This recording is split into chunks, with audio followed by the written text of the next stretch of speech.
جب بھی ہمارے اوپر پریشانی آئے تو یہ دیکھیں کہ اللہ کے نیک بندوں کے اعمال کیا ہیں، ہماری بدعمالیوں کو ہم کم کریں، اللہ کو راضی کریں، دعاؤں کا اہتمام کریں، مسنون دعائیں۔ تفسیر ابن کثیر میں لکھا ہے کہ حضرت ابراہیم علیہ السلام کو جب ان کی قوم نے آگ میں ڈالنے کا فیصلہ کیا تو نعوذ باللہ ساری قوم جمع ہو گئی، حتیٰ کہ جو عورتیں نظر مانگتی تھیں وہ بھی یہی مانگتی تھی کہ اے ہمارے خدا ہمارے ساتھ یہ کر دے، ہم نظر مانتی ہیں کہ ہم ابراہیم کے لیے آگ میں جلانے کے لیے لکڑیاں اکٹھا کریں گے۔ نعوذ باللہ۔ ایک حیزن نام کا آدمی اس نے منجنیق بنائی، اللہ پاک نے سب سے پہلے جس شخص کو زمین میں دھنسایا وہ حیزن نام کا بندہ، اور قیامت تک دھنساتا چلا جائے، زمین میں دھنستا چلا جائے۔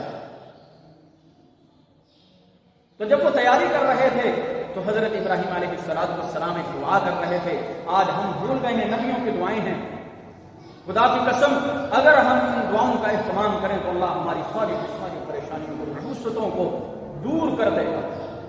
وہ دعا کون سی ہے؟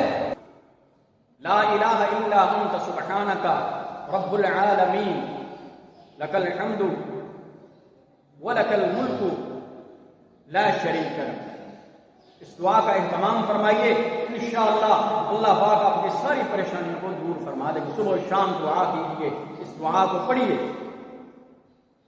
پھر فرمایا کہ جب منجنیق میں ڈالا گیا تو آپ کثرت سے حضرت جبریل علیہ السلام آئے، پوچھا کہ اے خلیل اللہ علیہ السلام آپ کو میری کوئی حاجت ہے؟ فرمایا نہیں ہے، حسبنا اللہ ونعم الوکیل۔